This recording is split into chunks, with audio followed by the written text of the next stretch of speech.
Moonlight slices through half-drawn curtains, painting silver stripes across rumpled sheets. The digital clock's red numbers, 3:17, cast a bloody glow over the nightstand. Harper Evans stares at the ceiling, counting heartbeats. Each thud echoes in her ears, a metronome marking time in this sleepless purgatory. The air conditioner hums, pushing cool air that raises goosebumps on her exposed arms. She shifts, sheets whispering against her skin. The pillow beneath her head bears the damp impression of restless hours. "Not again," she whispers, voice cracking from disuse. Harper swings her legs over the edge of the bed, toes curling against the cold hardwood. The floorboards creak, a familiar complaint, as she crosses to the bathroom. The light switch clicks, harsh fluorescence assaulting her eyes. The mirror reveals a woman hollowed by insomnia. Dark circles shadow eyes too alert for this hour. Her fingers trace the mark on her collarbone, the birthmark shaped like a crescent moon, darker now than it was last week. Tender to the touch, pulsing with its own heartbeat. Water runs cold over her wrists. The pipes groan, an old house speaking its midnight language. Harper catches droplets in her palms, splashes her face. The water smells faintly of copper, like blood, like the dreams that won't let her sleep. Back in the bedroom, her phone vibrates against wood. The screen illuminates. CEO Chell. 3:20 in the morning. Nobody calls at this hour with good news. "Hello," Harper's voice sounds foreign to her own ears. "They've decided." Chloe's words tumble out, breathless. "The council voted tonight. It's you, Harper. God, I'm so sorry, but it's you." The room tilts. Harper steadies herself against the wall, feeling the texture of the paint beneath her fingertips, small bumps and imperfections suddenly magnified. "That's impossible," she manages. "The lottery isn't for another week." There was no lottery. Chloe's voice drops to a whisper. Sterling pushed it through, called it an emergency measure. The drought, the fires, people are scared. They needed someone to blame, someone to sacrifice. Harper corrects, the word bitter on her tongue. The silence stretches between them, punctuated only by Chloe's ragged breathing. "How long?" Harper asks finally. "They're coming now. I shouldn't have called, but I couldn't." Headlights sweep across the bedroom wall, twin beams cutting through the night. Car doors slam in the driveway. Heavy footsteps on the porch steps. "I have to go," Harper whispers, ending the call before Chloe can respond. She moves quickly now, muscle memory overriding shock. Jeans, boots, the sweater her grandmother knitted, worn soft at the elbows, a small bag with essentials. The ritual is familiar. She's packed for this possibility 100 times in her mind. The pounding at the door reverberates through the house. Wood against wood, demanding entry. Harper freezes, one arm through her jacket sleeve. "Harper Evans," a man's voice, official and cold. "By order of the town council, open this door." Her heart hammers against her ribs. Sweat beads along her hairline, despite the chill. The back door.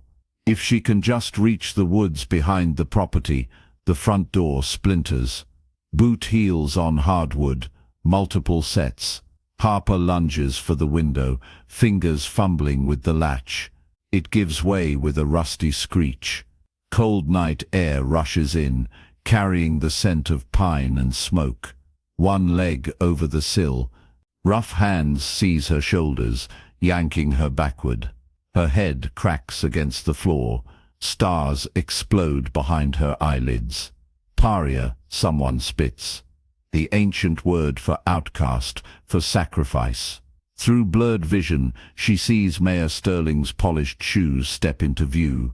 The leather gleams in the dim light. Recently buffed. He's been preparing for this moment. I told them you'd run, he says, voice smooth as river stones. The guilty always run. Harper tastes blood where her teeth cut into her cheek. I'm not what you think I am. Sterling crouches, his cologne sandalwood, and something medicinal, overwhelming in its proximity. His fingers brush against her birthmark, and pain lances through her body. You're exactly what we need you to be. He nods to someone behind her. Make it quick. The ritual site is prepared. A needle pricks her neck. Cold liquid spreads beneath her skin, a glacier flowing through her veins. Harper fights against the encroaching darkness, but it's like swimming through tar. Her limbs grow heavy. The ceiling blurs. The last thing she sees is Sterling's face, his expression not of hatred, but of relief. The town will be saved. The drought will end. The ancient bargain will be honored, and Harper Evans will pay the price. Mia consciousness returns in fragments. First the cold bone deep, penetrating, then sound wind through leaves, an owl's distant call. The metallic taste of fear coats Harper's tongue as her eyes flutter open. Darkness, not the absolute black of unconsciousness, but the filtered darkness of night in the forest. Moonlight dapples through branches overhead, creating shifting patterns on the ground. Pine needles and loam fill her nostrils, earthy and damp. Movement sends pain shooting through her wrists. Cold metal bites into flesh. Chains. They've chained her to something solid, a tree, she realizes, feeling rough bark against her back. The ancient oak at the center of Blackwood Forest. The sacrifice tree. Hello. Her voice emerges as a rasp, barely audible over the whisper of leaves. No answer comes. Harper tests the chains again, metal links clinking softly. They allow enough movement to sit or stand, but not to step away from the tree. Professional work. This isn't the first time the town has prepared a sacrifice. The drug's fog lifts slowly, revealing details of her surroundings. A circle of stones surrounds the oak, each marked with symbols that seem to shift when viewed directly. Beyond them, the forest stretches in all directions, trees standing like sentinels. Watching, waiting. Time passes in strange measures. The moon inches across the sky. Insects chirp, then fall silent, then resume their chorus. Harper's mouth grows parched, her stomach hollow. How long before they come for her? How long before whatever they're sacrificing her to arrives? A twig snaps in the darkness. Harper's head jerks up, eyes straining to penetrate the shadows between trees. Who's there? Silence answers, heavy and expectant. Sterling, she calls, hating the tremor in her voice. If this is part of the ritual, just get it over with. The forest holds its breath. Even the wind stills. Then movement, a shadow detaching from the greater darkness. Not Sterling, not human at all in how it moves. Too fluid, too silent despite its size. Harper presses back against the tree, bark digging into her spine. Her chains rattle, betraying her fear. The figure pauses at the edge of the stone circle. Moonlight catches on pale features. A man's face, beautiful in its severity. Dark hair falls across a forehead creased in what might be confusion or pain. His clothes are anachronistic. A white shirt open at the throat, dark pants and boots that belong to another century. But it's his eyes that freeze the scream in Harper's throat. They glow amber in the darkness, pupils vertical like a cat's, not human. Not human at all. Please, she whispers, the word escaping before she can stop it. The creature tilts his head, studying her with those impossible eyes. When he speaks, his voice is rough, as if seldom used. They still practice this barbarism. His accent is unplaceable, words carefully formed. I thought our arrangement was clear. Harper swallows, mouth desert dry. I don't know what arrangement you mean. He steps into the circle of stones. The air changes, grows heavier, charged with electricity.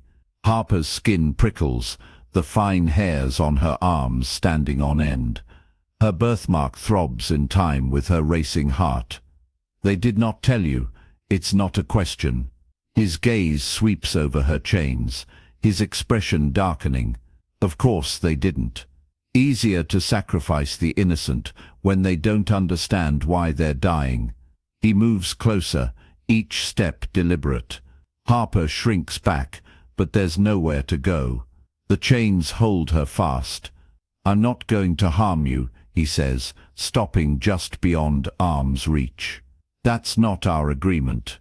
What agreement? Harper's voice breaks. Who are you? My name is Adrian Cross. He says it like it should mean something to her.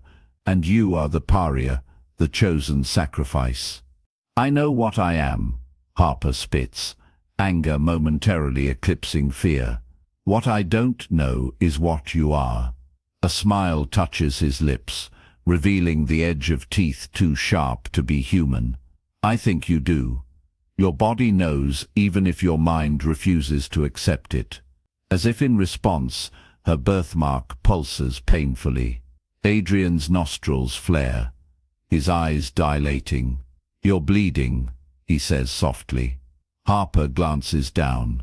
The chains have cut into her wrists, thin rivulets of blood trailing down her hands. The sight should sicken her, but instead she watches with detached fascination as a drop falls to the forest floor. Adrian inhales deeply, eyes closing briefly.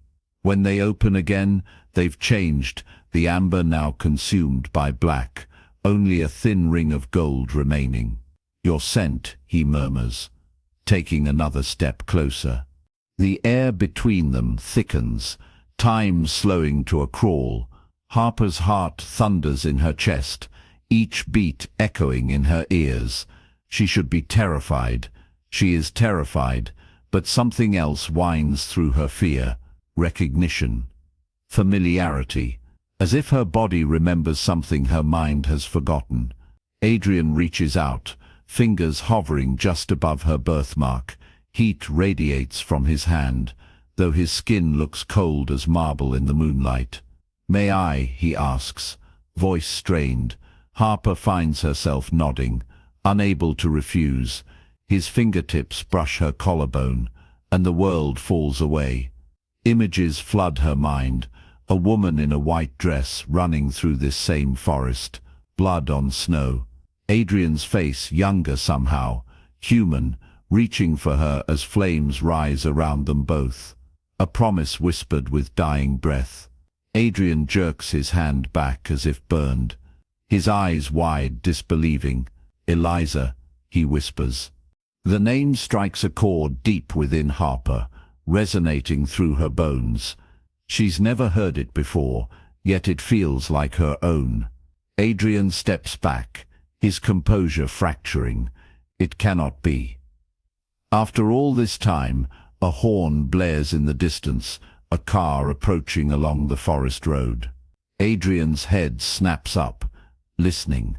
His expression hardens. They're coming to complete the ritual, he says. Sterling and his council of fools. They think your blood will end their drought, appease the old powers. His laugh is bitter. They don't understand what they're dealing with. And what is that? Harper asks, finding her voice. Adrian's gaze returns to her, centuries of pain visible in his eyes. Me. They're dealing with me. And you, his voice catches. You are not their sacrifice. You are my beloved. The word hangs between them like a fragile bridge across centuries. Harper's heart stutters in her chest, the birthmark on her collarbone burning as if freshly branded. Before she can respond, headlights sweep through the trees, illuminating Adrian's face in harsh white light. His features sharpen, predatory instinct replacing vulnerability. We have to go. Now. His voice leaves no room for argument. Harper glances toward the approaching vehicle, then back to Adrian. I don't understand any of this. You will. He extends his hand. Trust me. The absurdity of trusting a stranger, a vampire in the middle of the night, strikes her, but the alternative is facing Mayor Sterling and whatever ritual he has planned. Harper places her trembling hand in Adrian's. His fingers close around hers, cool but not cold, strong but gentle. The moment their skin connects, that same electric current runs through her veins. Images flicker again. A ceremony, candles, her own voice speaking vows in a language she doesn't recognize. Adrian pulls her against his chest, one arm securing her waist. Hold tight, he murmurs against her hair, and close your eyes. Harper barely has time to comply before the world blurs around them. The forest becomes streaks of shadow and moonlight as Adrian moves with impossible speed. The wind tears at her clothes, whips her hair across her face. She buries her head against his shoulder, fingers clutching the fabric of his jacket. His scent envelops her, cedar, night air, and something ancient, like old books and stone. The car horn blares again, but the sound grows distant, fading into nothing, as Adrian carries her deeper into the forest. Harper loses all sense of direction, of time itself. When he finally slows, her stomach lurches with the sudden change. You can look now, he says, setting her carefully on her feet. Harper opens her eyes to find they've reached a clearing she's never seen before, despite having explored these woods since childhood. At its center stands a stone structure, half buried in the hillside, like a mausoleum or ancient temple. Vines crawl across its facade, but the entrance remains clear, a heavy iron door standing slightly ajar. What is this place? Her voice sounds small in the vast silence of the clearing. A sanctuary, one of many I've maintained over the centuries. Adrian moves toward the door, pushing it open wider. It's connected to a network of tunnels beneath Ravenwood. The old ones built them long before the town existed. Harper hesitates at the threshold. The old ones, my kind. Adrian's eyes meet hers, patient but urgent. We don't have much time, Harper. Sterling and his council will be searching for you. This place is warded against them, but I'd prefer to be inside before they organize a proper hunt. The word hunt sends a chill down her spine. She steps through the doorway, darkness swallowing her until Adrian touches something on the wall. Lights flicker to life, not torches as she half expected, but modern fixtures casting a warm glow over surprisingly elegant interiors. The space opens into a large chamber with high ceilings, furnished with an eclectic mix of antiques and contemporary pieces. Bookshelves line one wall, filled with volumes whose spines bear titles in languages Harper doesn't recognize. A living area with plush furniture occupies the center, while archways lead to other rooms beyond. You live here? Harper asks, taking in the evidence of long-term habitation, a half-read book on the coffee table, a laptop charging on a desk in the corner. I maintain residences throughout the world, but this one... Adrian pauses, securing the heavy door behind them. This one keeps me close to Ravenwood. Why would you want to stay close to a town that exiled you? Harper moves deeper into the room, drawn to a collection of framed sketches on one wall. They depict Ravenwood through different eras, horse-drawn carriages on Main Street, the courthouse being built, the old mill when it still operated. Because of the Covenant. Adrian removes his jacket, draping it over a chair. In the full light, Harper notices details she missed in the forest, the fine quality of his clothes, the silver ring on his right hand, bearing a symbol similar to her birthmark. and because of you. Harper turns from the sketches. You called me Eliza. Pain flashes across his features. I did. Who was she? Adrian moves to a cabinet, retrieving 2 glasses and a decanter of amber liquid. My wife. The simple declaration lands like a stone in still water, ripples of implication spreading outward. Harper sinks onto the nearest chair, legs suddenly unsteady. Your wife, she repeats. And you think I'm... what? Her reincarnation? I don't know what you are. Adrian pours the liquid whiskey by the smell and offers her a glass. But you bear her mark, her face, and when I touched you. He doesn't finish the thought, taking a long drink instead. Harper accepts the glass but doesn't drink. Those images I saw. They were memories, weren't they? Your memories. Our memories. Adrian sits across from her, elbows on his knees, eyes intent on her face. Eliza died 300 years ago, during the founding of Ravenwood. She was the last sacrifice before my exile. Sacrifice, Harper whispers, the words sending ice through her veins. Like what Sterling planned for me tonight. Yes and no. The ritual has been corrupted over generations. It began as a willing offering, a drop of blood from the chosen one to bless the land, ensure prosperity. But the drought of 1723 drove the founders to desperation. They believed a greater sacrifice was needed. Harper's hand moves unconsciously to her throat. They killed her. Adrian's knuckles whiten around his glass. They tried to. I intervened, but too late. With her dying breath, Eliza made me promise. He stops, jaw clenching. It doesn't matter. What matters is that Sterling and his council are attempting to revive the old ways without understanding the consequences. And what are the consequences? Harper finally takes a sip of whiskey, welcoming the burn that chases away the chill of fear. The last time human blood was spilled in ritual sacrifice, I slaughtered half the town in retribution. Adrian's voice is matter-of-fact, but his eyes hold centuries of grief. The survivors banished me with ancient magic, a spell requiring my consent, given only when they swore to never attempt such a sacrifice again. But they're breaking that promise now. They've been planning it for years. The current drought is their excuse, but Sterling has always craved power. He found references to the old rituals in the town archives, fragments that suggested sacrificing a direct descendant of the original bloodline would not only end the drought, but grant control over the land's magic. Harper sets down her glass with a sharp click. My bloodline. Eliza's bloodline. Yes. Adrian leans forward. Your family has lived in Ravenwood for generations, Harper. Haven't you ever wondered why your parents left so suddenly? Why they never spoke of their hometown? The question hits her like a physical blow. Her parents' car accident 10 years ago had left so many things unexplained, including their hasty departure from Ravenwood when Harper was just a child.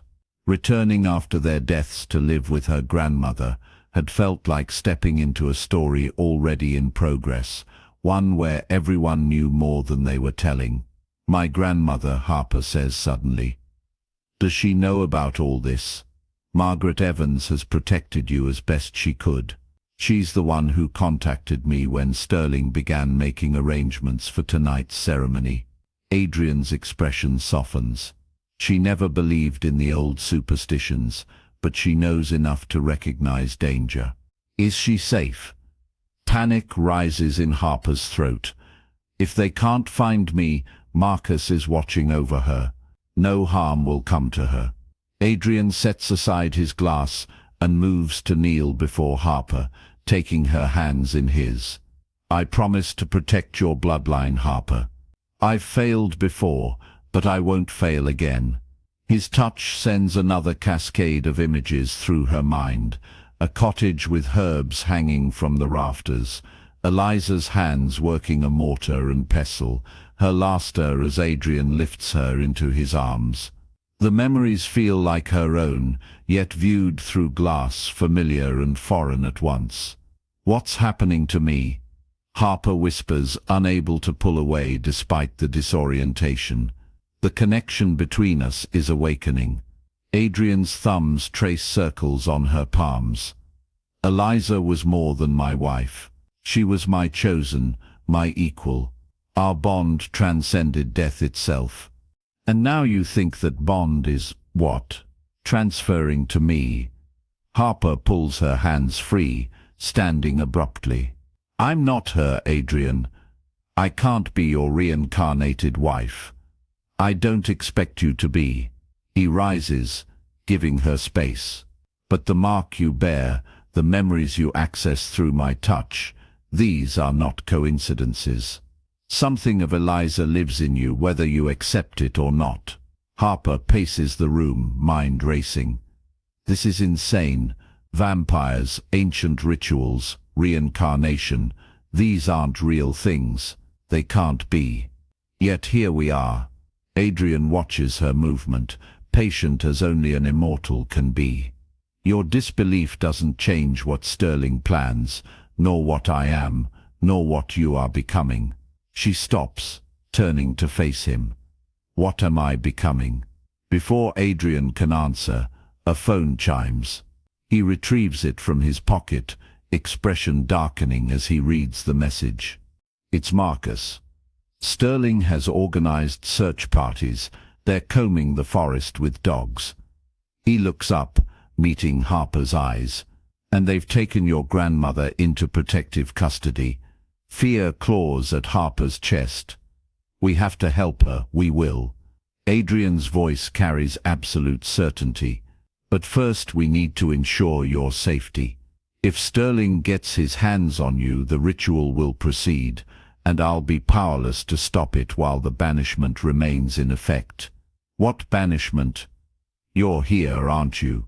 This sanctuary exists in a loophole, neither fully in Ravenwood nor outside it. I can enter the town's borders only under specific conditions which haven't been met." Adrian moves to a large wooden chest near the bookshelves, opening it to reveal an assortment of artifacts. He withdraws a small box of polished wood, its surface carved with the same symbol as his ring and Harper's birthmark. When he opens it, a soft light emanates from within, illuminating a silver ring nestled on velvet. This belonged to Eliza. It's part of the binding that allowed me to walk freely in Ravenwood, despite my nature. Adrian approaches Harper slowly, as one might a frightened animal. "With your consent, wearing this would grant me full access to the town again. I could confront Sterling directly, protect your grandmother, end this before anyone else is harmed."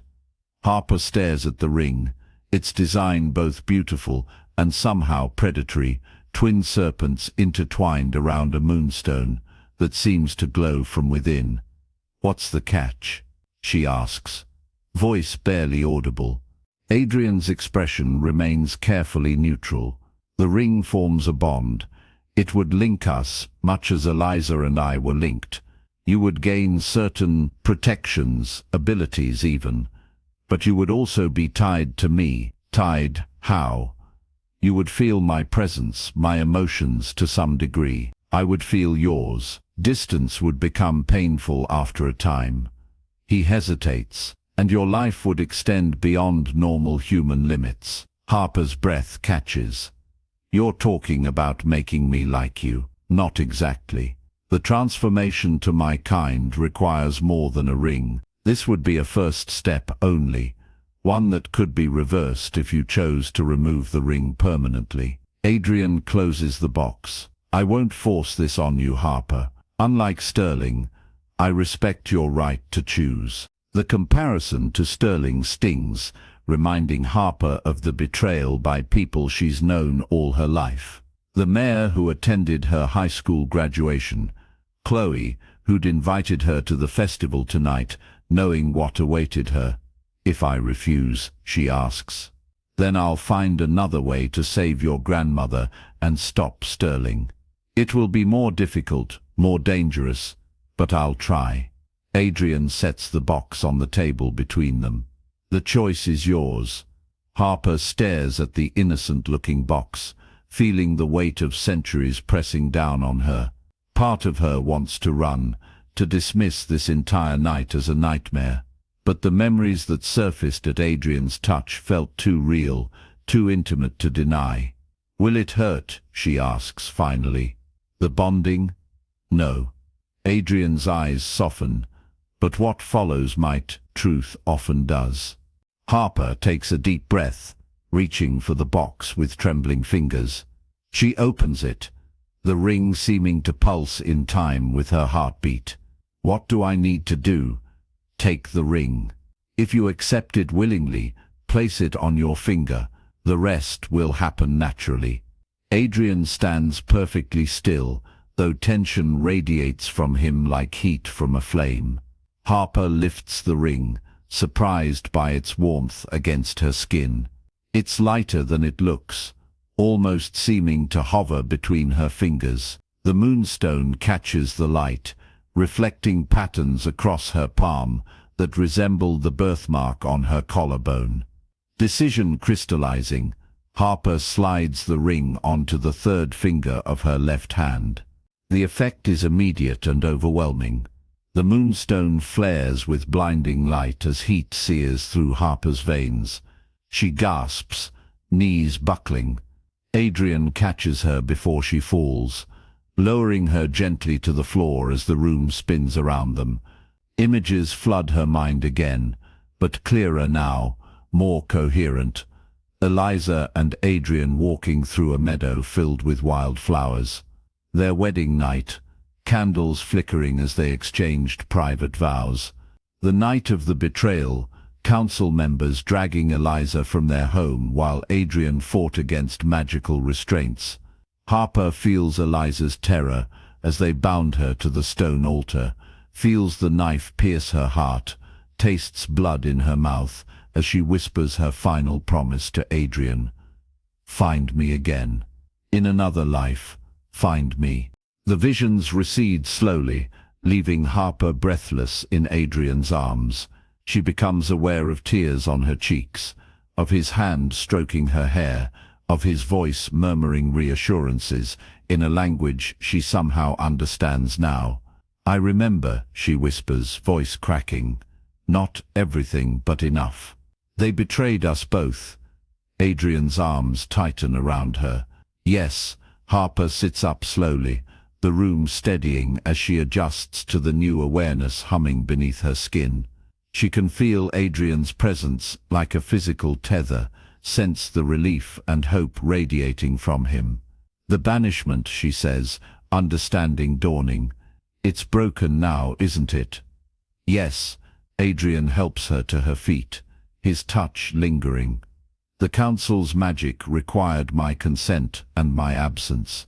By accepting the ring, you've invited me back into Ravenwood as your protector. And what does that make me to you? Harper asks, needing to hear it plainly. Adrian's gaze travels over her face, reverent and hungry at once. My beloved, my queen, my equal, in all things. If you choose to be. The declaration should terrify her, but instead it settles something restless inside Harper's chest. The ring on her finger pulses with warmth, and the birthmark on her collarbone responds in kind. Sterling will know something's changed, she says, practical concerns reasserting themselves. He'll feel it, won't he? He'll feel my return to power, yes. Adrian moves to a cabinet on the far wall, retrieving what appears to be an antique wooden case, which is why we must act quickly. The council will attempt to complete the ritual by any means necessary once they realize I've broken free. He opens the case to reveal an ornate dagger with a silver blade and handle carved from bone. This belonged to the first of my kind to settle these lands. It's one of the few weapons that can kill Sterling and his council permanently. Harper stares at the weapon, its deadly beauty both fascinating and repellent. Kill them? Isn't there another way? They've had 3 centuries to find another way. Adrian's voice hardens.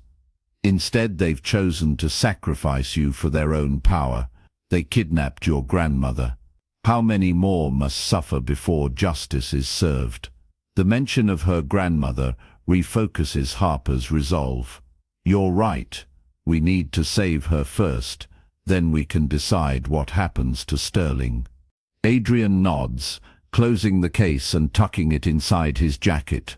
The ring will offer you some protection, but stay close to me once we enter the town proper. Sterling's followers are everywhere, people you've known your whole life, who've been waiting for this night. Like Chloe, Harper says bitterly, remembering her friend's insistence that she attend the festival, the way she'd guided Harper toward the forest path where Sterling waited. Yes, the Evans bloodline has always been watched. Adrian retrieves a small vial from another cabinet, offering it to Harper. Drink this. It will strengthen the bond temporarily, make it harder for them to separate us. Harper accepts the vial, removing the stopper to sniff the contents. The liquid inside is dark red, its scent metallic and familiar. Is this my blood? Yes. Adrian's expression remains neutral. A small amount only. It won't change you, but it will connect us more deeply for a few hours. Harper hesitates, the implications washing over her. Drinking a vampire's blood, crossing that line feels momentous, irrevocable. If there were another way to ensure your safety, I would offer it. Adrian says softly. But time is against us, and Sterling knows the old magics too well. Decision made, Harper raises the vial to her lips and swallows the contents in one quick motion. The blood is warmer than she expected, tasting of copper and something else, something ancient and powerful that spreads through her body like wildfire. She gasps as her senses sharpen painfully. Suddenly, she can hear the rustle of mice in the walls, smell the leather of books across the room, see dust motes dancing in the air with perfect clarity. Most overwhelming is her awareness of Adrian. His presence fills her consciousness like music, each beat of his heart echoing her own. Oh, she breathes, steadying herself against the table. That's intense. It will settle soon. Adrian watches her closely, restraint evident in the tension of his shoulders. The first taste is always the most powerful. Harper meets his gaze, suddenly understanding the hunger she sees there. You want to taste mine too. It's not a question, but Adrian answers anyway. Since the moment I found you in the forest. But I won't, not without your explicit consent, and not until you understand fully what it would mean. The honesty in his voice resonates through their new connection. Harper feels his struggle for control, his determination to protect her even from himself. Would it help us save my grandmother? She asks pragmatically. Adrian hesitates. It would complete the bond. Make me stronger, faster. Make it harder for Sterling to use magic against either of us. Then do it. Harper tilts her head, exposing her neck in an instinctive gesture that surprises even herself. Adrian's pupils dilate, a low sound escaping his throat. Harper, you don't understand what you're offering. I understand enough. She steps closer, the ring on her finger pulsing in time with her racing heart. I trust you. I don't know why, but I do. And my grandmother needs us. For a moment, Adrian remains perfectly still. Then, with deliberate slowness, he closes the distance between them.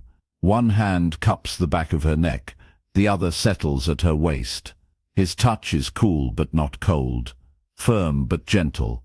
Not the neck, he murmurs, his breath ghosting across her skin. Not for the first time. Instead, he lifts her wrist, pressing his lips to the pulse point there. Harper shivers at the contact, a strange anticipation building inside her. Adrian's eyes meet hers one last time, seeking final confirmation. She nods, unable to form words, as the connection between them intensifies.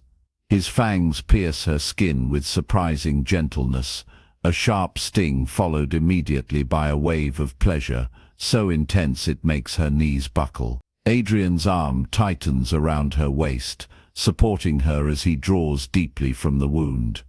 Harper's consciousness expands, merging with Adrian's in a rush of shared sensation.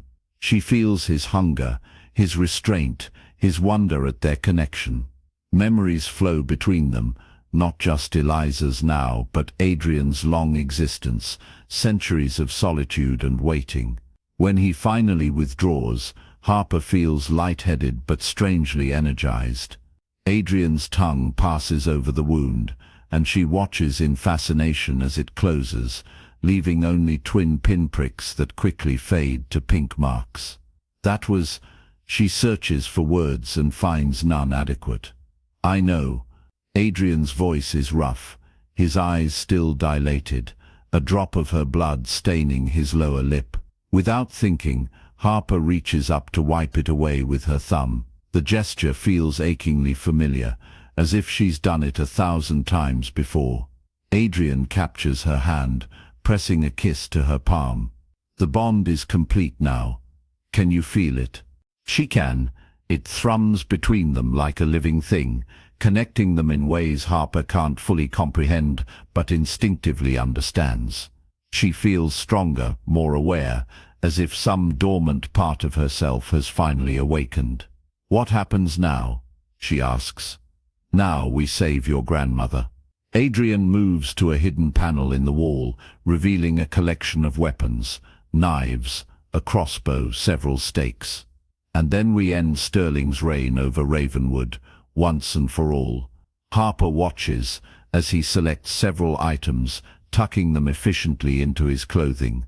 The Adrian before her now is different from the one who found her in the forest, more predator than man, ancient power radiating from him in palpable waves. Will they know what we've done, she asks, touching the barely visible marks on her wrist. They'll feel it the moment we enter the town. Adrian hands her a small silver dagger. Keep this with you. It won't kill them, but it will slow them down if needed. Harper accepts the weapon, its weight unfamiliar yet somehow right in her hand. I've never hurt anyone before. I pray you won't have to start tonight. Adrian's expression softens momentarily. But Sterling and his council have survived for generations by eliminating threats. They won't hesitate to harm you, or anyone who stands with you. The reality of their situation settles heavily on Harper's shoulders. In the space of a few hours, her entire understanding of her hometown, her history, even herself has been upended. Yet beneath the fear and confusion, a strange certainty grows. This feels right, as if she's finally stepping into a role she was born to play. Adrian moves to the door, pausing with his hand on the latch. Are you ready? Harper takes a deep breath, feeling the ring pulse on her finger, the bond hum between them. Yes, he opens the door, and they step together into the night. The forest is silent around them, as if holding its breath in anticipation. Harper can sense Adrian's heightened awareness, his focus narrowing as he scans their surroundings. They've expanded the search, he says quietly. I can hear them to the north and east. Dogs, vehicles, at least 20 people. Harper concentrates, surprised to discover she can indeed hear distant voices, the crackle of radios, the panting of dogs. Where would they take my grandmother? The old courthouse. Most likely, it sits on the original meeting hall where the council first gathered. The foundations are laid with protective magic. Adrian takes her hand, his grip reassuring, will approach from the west, through the cemetery. The dead provide cover from certain types of tracking. They move swiftly through the trees, Adrian matching his pace to Harper's. The bond between them pulses stronger with each step toward town, as if recognizing its territory. Harper feels a strange doubling of perception, her own senses overlaid with impressions from Adrian, creating a more complete awareness of their surroundings. As they near the edge of the forest, Adrian suddenly stops, pulling Harper behind a large oak tree. His body tenses, head tilting as he listens to something beyond her range. "What is it?" she whispers. "Chloe," he replies, voice hardening. "She's leading a search party this way." Harper's heart clenches at the confirmation of her friend's betrayal. How long have they been planning this? How long has she been watching me? "Since you returned to Ravenwood after your parents' death." Adrian's expression darkens. "Sterling recognized your potential immediately." The birthmark confirmed what he suspected, that Eliza's bloodline had returned. Before Harper can respond, a beam of light cuts through the darkness nearby. Voices approach, Chloe's among them, directing the others with surprising authority. "The dogs lost her scent at the ravine," she's saying. "But she couldn't have gone far on foot. Sterling wants her found before midnight." Adrian's grip on Harper's hand tightens. "We need to move. Now." They edge backward, deeper into the shadows, but a twig snaps beneath Harper's foot. The sound, barely audible to her own ears, might as well be a gunshot in the quiet forest. "Did you hear that?" one of the searchers calls. Flashlight beams swing in their direction. Adrian moves with blinding speed, sweeping Harper into his arms and launching them both upward into the branches of the oak. He settles her on a thick limb, finger to his lips, in a silent command for silence. Below them, the search party converges on their previous position. Harper counts 5 people, Chloe at the lead, her familiar face set in determined lines that make her almost unrecognizable. "Spread out," Chloe orders. "Check the ravine again. She has to be here somewhere." As the others move to comply, Chloe remains behind, scanning the darkness with narrowed eyes. After a moment, she pulls something from her pocket, a small cloth bag that she empties into her palm. "Blood and bone reveal what's hidden," she murmurs, blowing the powder into the air. "Show me what seeks to remain unseen." The powder hangs suspended for a heartbeat, then begins to glow with an eerie blue light. It drifts upward, directly toward their hiding place. Adrian curses under his breath. "Witch sight," he whispers. "She's stronger than I thought." Harper feels his muscles bunch beneath her, preparing for action. The bond between them pulses with warning as Chloe's gaze lifts toward the branches where they hide. "I know you're there, Harper," Chloe calls, voice eerily calm. "And I know he's with you. The Exile has returned. Sterling will be pleased to deal with you both at once." Adrian's expression hardens into something ancient and terrible. The predator fully unleashed. "Stay here," he murmurs to Harper. "No matter what happens, stay hidden until I call for you." Before she can protest, he drops silently from the branch, landing directly behind Chloe.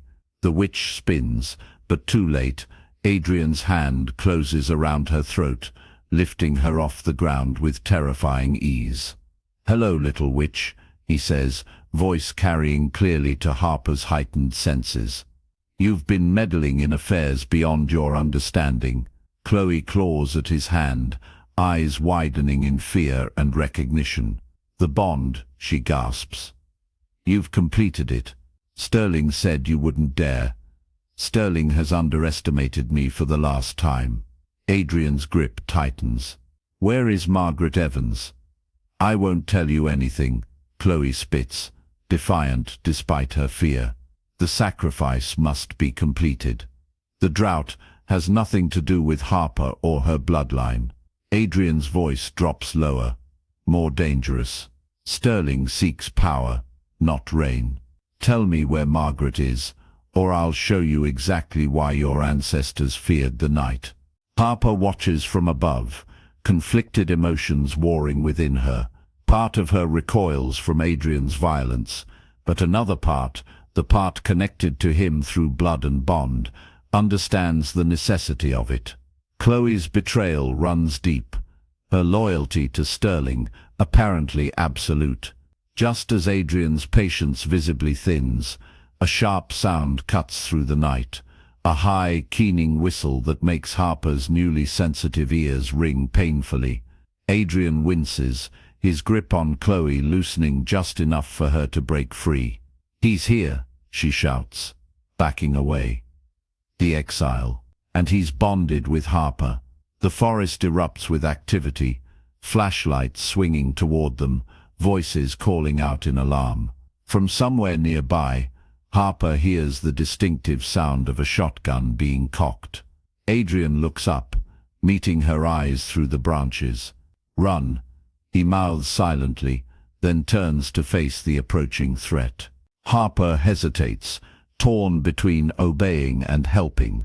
The bond between them pulses with Adrian's determination, his fierce protectiveness. But beneath it, she senses something else, fear, not for himself, but for her. A shot rings out, the sound deafening in the quiet forest. Adrian moves with blinding speed, dodging the blast, but more searchers are converging on their position. Harper can hear them calling to each other, coordinating their approach. The bond tugs at her, urging action. Decision made, Harper descends from the tree on the opposite side, landing quietly on the forest floor. She can feel Adrian's presence, sense his movements as he engages with the search party. Drawing on that awareness, she begins moving perpendicular to the commotion, heading toward town by a different route. If Adrian is creating a distraction, she'll use it. Her grandmother needs her, and Harper now understands enough to know that Sterling won't harm his prize sacrifice until midnight. There's still time. She moves through the forest with newfound grace, her senses sharper than ever before. The ring on her finger pulses with each step, guiding her toward town, toward the old courthouse, where Adrian believes her grandmother is being held. The trees begin to thin as she approaches the cemetery that borders Ravenwood proper. Ancient headstones rise from the ground like crooked teeth, many bearing the same surnames that still populate the town. Harper slips between them, using the monuments as cover. As she nears the cemetery's edge, a figure steps from behind a large mausoleum, blocking her path. Harper freezes, hand moving to the silver dagger at her waist. "I wouldn't," says Mayor Sterling, his familiar grandfatherly face twisted into something cold and calculating. "Not if you want to see Margaret alive again." Harper's blood runs cold. Where is she? Safe for now. Sterling's gaze fixes on the ring gleaming on her finger. "I see the Exile has claimed you.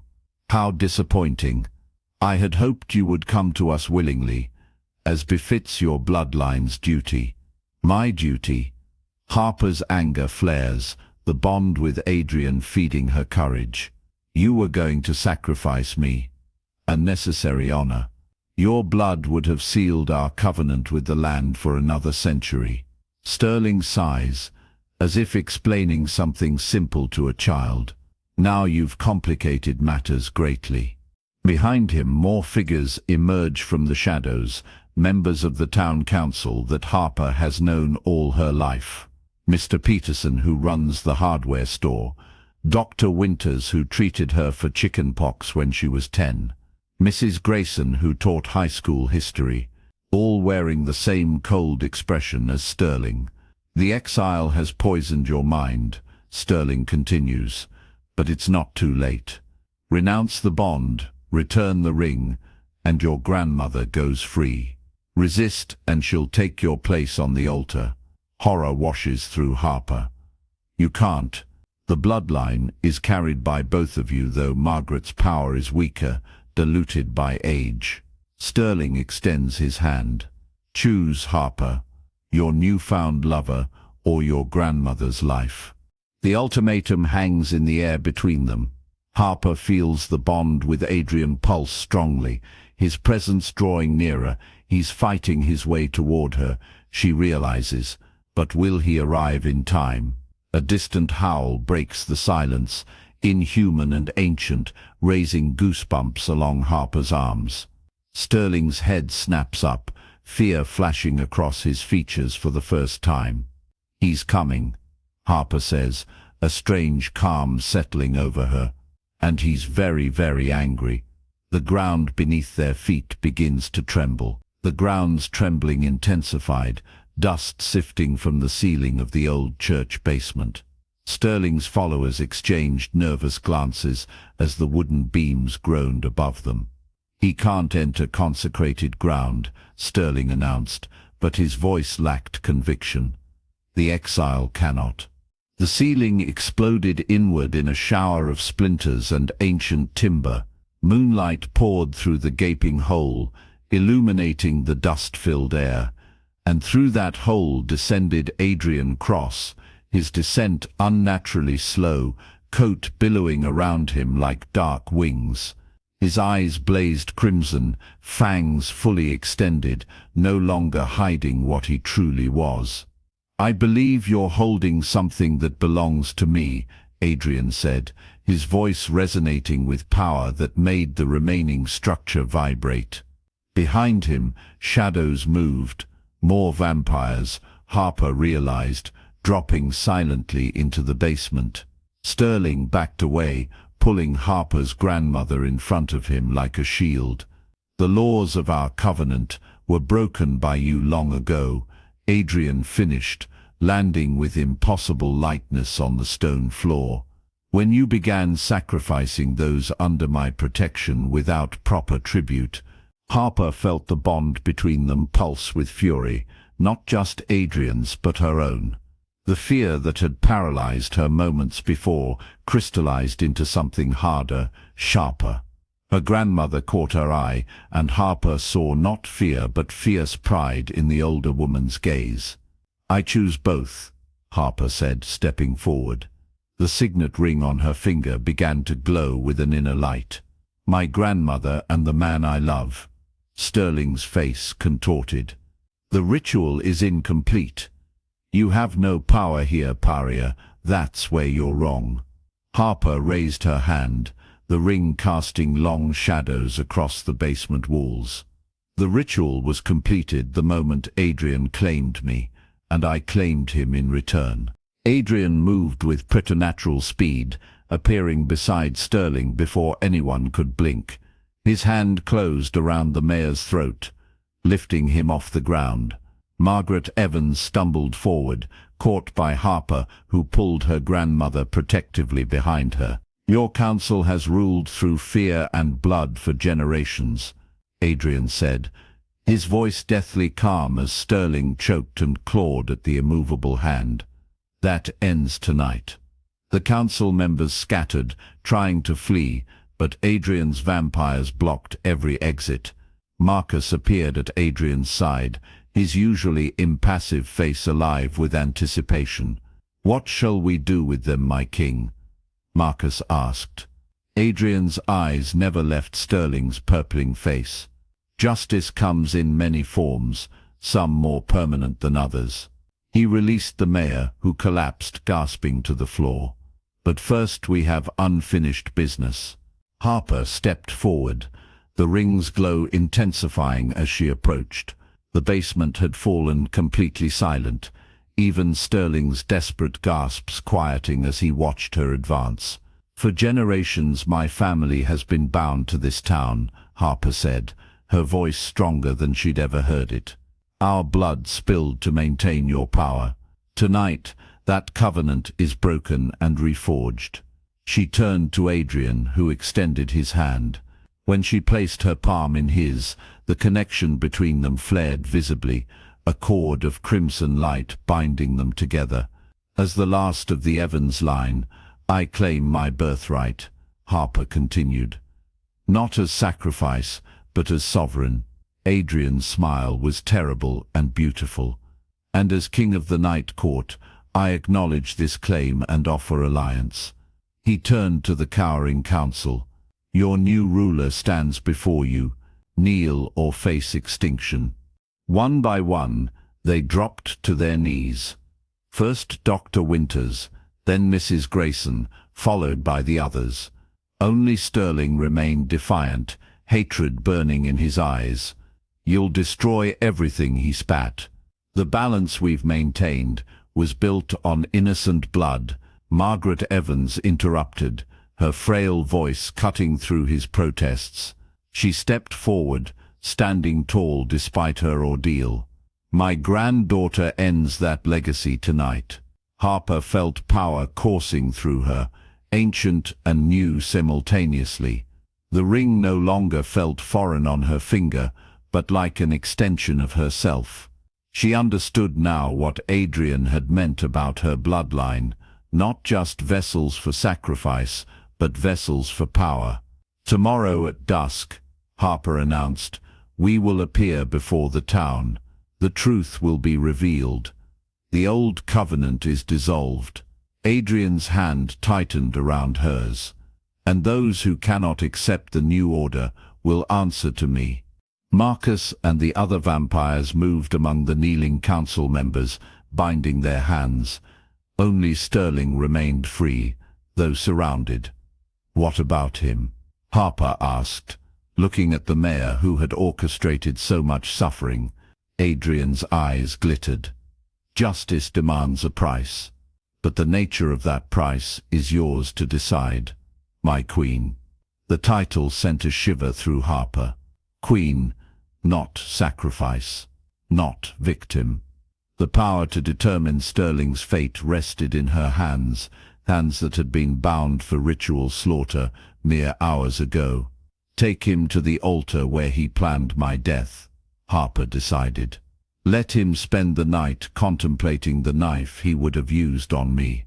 Adrian nodded approvingly. "And tomorrow, we'll let him face the town he's deceived. Public shame before private punishment." As Marcus dragged Sterling away, the mayor's final words echoed through the basement. "You've doomed us all. The land requires blood, and it shall have it," Adrian replied calmly, "but freely given, not stolen." The night passed in a blur of activity. Adrian's people, vampires and human allies alike, secured the council members and began gathering evidence of their crimes. Decades of financial records, missing persons reports manipulated, death certificates falsified. The corruption ran deeper than Harper had imagined. Margaret Evans refused medical attention until she'd shared everything she knew: names of past sacrifices, locations of bodies, the true nature of the covenant that had bound their family for generations. "I tried to protect you," she told Harper, as dawn approached. "I thought sending you away would break the cycle." "It did," Harper replied, holding her grandmother's hand. "Just not in the way you expected." They sat in Adrian's temporary headquarters, an abandoned hunting lodge outside town limits. Through the windows, Harper could see vampires returning from their night's work, seeking shelter before the sun rose. Adrian entered, his presence immediately filling the room. The night's violence had left no mark on him, but Harper could feel his exhaustion through their bond. "It's done," he said. "The council's records have been secured. We have enough evidence to expose a century of crimes." Margaret looked up at him, studying his face. "You're not what I expected, Exile." A hint of amusement crossed Adrian's features. "Few things ever are, Mrs. Evans." "What happens now?" Harper asked. "Now," Adrian said, "we rest. At dusk, we return to Blackwood Falls, together." The day passed in uneasy sleep for Harper, dreams filled with blood and moonlight.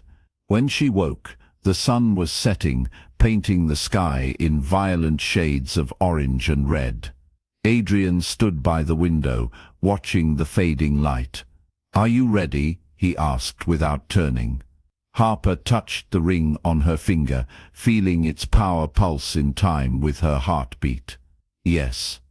The drive into town was silent, a procession of black vehicles moving through the gathering darkness. News had spread. Townspeople lined the streets, watching with a mixture of fear and curiosity as the convoy passed. They stopped at the town square, where generations of harvest festivals and summer concerts had been held. Where Harper now knew, countless rituals had been performed beneath the seemingly innocent celebrations. Adrian exited first, extending his hand to help Harper from the car. The crowd gasped at the sight of them together. The exile and the sacrifice, hand in hand. Margaret followed, supported by Marcus, her presence causing another ripple of shock through the gathering. Sterling and the council members were brought forward, bound and dishevelled after their night of captivity. The mayor's eyes burned with hatred as he was forced to his knees before Harper. Citizens of Blackwood Falls, Adrian's voice carried effortlessly across the square. "For generations, you have been lied to. Your prosperity was built not on blessing, but on blood." Murmurs ran through the crowd. Some faces showed confusion, others dawning horror as understanding took root. "Your council has sacrificed the Evans bloodline for power," Adrian continued. "Dozens of innocent lives ended on their altar of greed." Harper stepped forward, the ring gleaming in the last rays of sunset. "I was to be the next sacrifice. My blood spilled to maintain their control over this town and its resources." "She lies," Sterling shouted. "The ritual maintains the balance. Without it, we're doomed." Adrian's hand closed around the mayor's throat, silencing him. "The only doom approaching is yours, Sterling." Harper raised her hand, and the crowd fell silent. "The covenant that bound my family to this town is broken. In its place, a new agreement will be forged, one of protection, not sacrifice." She turned to Adrian, who nodded slightly. "Blackwood Falls now stands under the protection of the Night Court. Your prosperity will continue, but no more blood will be spilled unwillingly." The townspeople looked at each other in confusion and fear. A woman stepped forward. Chloe, Harper realized with a jolt of pain. "What does that mean for us?" Chloe asked, unable to meet Harper's eyes. "Are we his now?" "It means," Adrian said, "that you continue your lives as before. But the corruption ends, the disappearances end, the lies end. And those who cannot accept this new covenant," Harper added, "are free to leave." Sterling laughed bitterly. "They'll never accept a monster as their ruler." "Perhaps not," Adrian replied.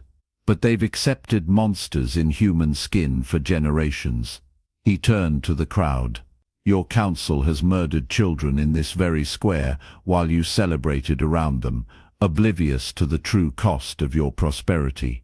Marcus stepped forward, distributing copies of the evidence they'd gathered, photographs, financial records, death certificates. The crowd's mood shifted as the truth spread among them, shock turning to anger. "What happens to them?" someone shouted, pointing at Sterling and the council. Harper looked at Adrian, their silent communication flowing through the bond. "Justice," she answered simply. The night unfolded like a fever dream after that. The council members confessed their crimes, one by one, as if compelled by some invisible force.